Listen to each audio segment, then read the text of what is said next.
Nah, untuk pemenuhan tugas dasar kami ini yaitu mengenai analisis pemanfaatan media sosial di lingkungan kampus. Saya akan mengambil dua narasumber, yaitu nanti ada dosen dan juga ada mahasiswa.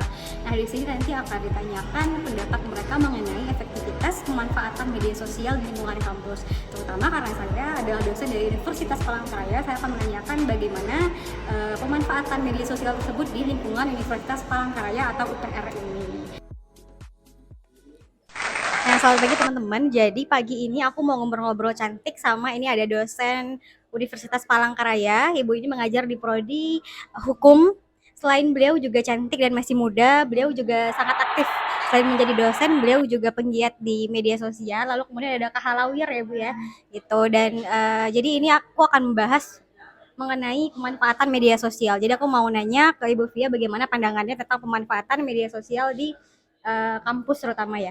Jadi kan memang sebenarnya media sosial ini bukan hal yang baru juga untuk kita gitu. Kita sudah sejak dahulunya lumayan menggunakan media sosial ini. Namun seperti kita ketahui bahwa 2 tahun belakangan ini kita memang lebih sangat akrab gitu ya, bersahabat dengan media sosial.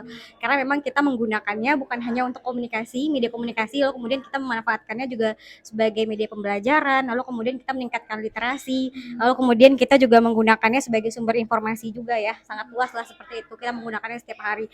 Nah, menurut Ibu Hilyatul Asfia ini sebagai seorang dosen, bagaimana efektivitas pemanfaatan media sosial ini di lingkungan kampus, terutama di lingkungan kampus UPR, Universitas Palangkaraya ini? Media sosial itu sangat berperan penting dalam pemberdayaan literasi. Tadi disampaikan penyebaran informasi, termasuk juga untuk membrandingkan kampus atau nilai value dari pembelajaran yang telah diberikan. Jadi ada istilah the era of leverage. The era of leverage itu mengatakan bahwa saat ini kita hidup di masa di mana kita dapat menjangkau sesuatu yang dulu itu misalnya kita perlu waktu 10 jam untuk menyebarkan informasi, menulis, kemudian menyebarkan lewat surat kabar, kemudian dikirim-kirimkan dulu. Kalau sekarang tinggal sekali klik, hanya dalam waktu 1 jam mungkin konten yang kita buat akan bisa dibaca atau diketahui oleh banyak orang gitu kan, mungkin lebih dari 100 atau berapa viewers, tergantung kontennya semenarik dan sebagus apa. Kalau pertanyaannya efisiensi dan efektivitas, tentu memang sangat efisien dan sangat efektif. Cuma tadi karena kita hidup di era yang berbeda. Kemudian jangkauan penggunanya pun untuk saat ini kan hampir semuanya adalah milenial. Pada tahun ada saya baca itu oleh data pusat statistik 2019 saja untuk pemilihan yang dilakukan pemilu lah ya anggapannya. Nah, penggunaan digitalisasi itu mencapai 86%. Dan itu hampir digunakan oleh usia tenggat 17 sampai 35 tahun. Kategori 17 sampai 35 tahun adalah kategori milenial. Nah, kalau misalnya milenial juga dikategorikan ke kampus, nah karakteristik ciri khas milenial itu yang saat ini berbeda dengan generasi sebelumnya adalah penggunaan digitalisasi dan informasi. Sehingga tidak mungkin ketika misalnya seorang tenaga pengajar tidak memanfaatkan hal tersebut untuk penggunaan dia menyebarluaskan informasi, memberikan konten, edukasi, dan segala macam.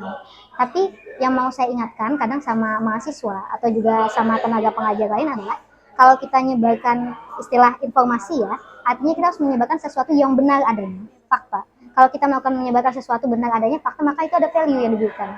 Kita artinya melakukan branding, tapi bukan pencitraan, itu beda. Kalau kita pencitraan berarti mungkin ada rekan mahasiswa atau dosen yang menyampaikan sesuatu tidak sebagaimana mestinya, tapi supaya dikenal aku loh seperti ini. Nah, jadi hati-hatilah dalam menggunakan informasi. Kalau memang ingin memberikan nilai edukasi, value, maka berikanlah yang sebenar-benarnya.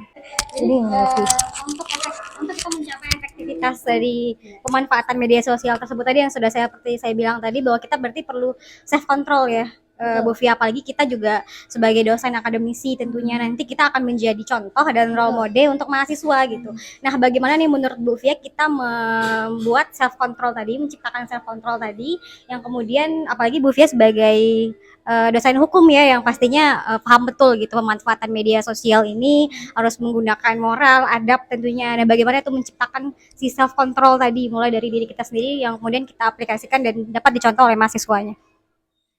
Ya, artinya tadi penciptaan self control itu ketika memang afeksi dan pengakuan yang dibutuhkan, tapi harus melihat batasan. Batasannya itu kita sendiri sebenarnya yang menilai. Artinya sebenarnya self awareness itu pengertian secara bahasa Inggris filosofinya artinya tidak membohongi diri sendiri.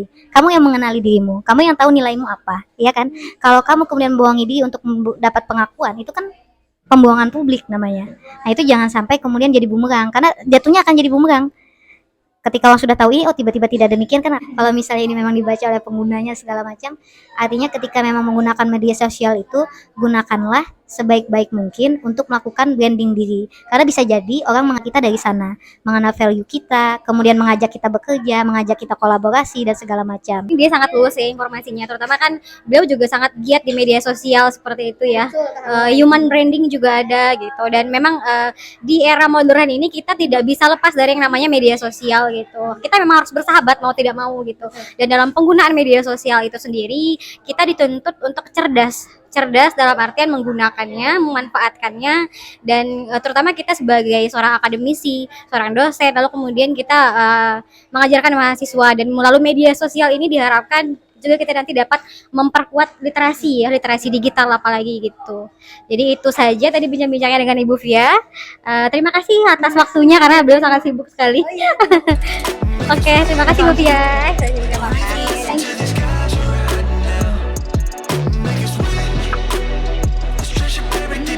Mewawancarai nih salah satu dosen juga, Mbak Via dari Prodi Hukum. Nah sekarang aku mau lihat lagi dari sudut pandang mahasiswa. Nah ini ada siapa namanya? Panggil aja Anin. Ada Anin ya? Iya, Anin. Anin dari Prodi apa Anin? Dari Fakultas Ekonomi Bisnis, jurusan Manajemen. Oke Anin. Nah ini aku mau nanya ke Anin sedikit ya Anin ya. Kan selama ini hampir 2 tahun belakangan ini ya Anin ya, kita memanfaatkan yang namanya media sosial itu. Bahkan mungkin dari sebelumnya sebenarnya kita juga sudah memanfaatkan media sosial. Namun dalam 2 tahun belakangan ini pembelajaran kita sangat erat dengan media sosial. Nah menurut Anin sebagai mahasiswa ini media sosial apa sih yang kira-kira sudah Anin gunakan selama pembelajaran online ini? Kalau untuk pembelajaran lebih kayak cuma WhatsApp aja sih kalau media sosial ya, karena kalau Google Classroom atau Zoom itu kan lebih ke aplikasi pembelajaran bukan media sosial ya. Nah, Jadi hasilnya ini hanya WhatsApp ya. Kalau misalnya kayak Instagram ya gitu-gitu masih belum bisa ke sana ya. Lalu kemudian menurut Anis sendiri itu efektivitas dari pemanfaatan media sosial itu sendiri, terutama kita di lingkungan UPR itu sendiri bagaimana menurut Anis? itu tergantung dari dosen juga sih ya sebenarnya, karena memang ada beberapa dosen yang aktif banget nih di WhatsApp, dia kayak ngasih kita media buat belajar nih, hari ini kita masuk gini, tapi kadang ada yang cuma modal kasih materi habis itu udah. Jadi menurutku belajar lewat media sosial itu dalam 2 tahun kita ini menurutku sangat nggak efektif ya, karena malah jadi malas belajar sih. Seperti itu ya, jadi masih kurang ya, karena memang literasi digital pun agak jadi menurun ya dari media sosial mungkin menurut pandangan Andi sendiri. Nah kalau begitu, kalau dari Andi sendiri sebagai mahasiswa apa harapannya nanti ke depannya gitu dari pemanfaatan media sosial ini di lingkungan kampus kita?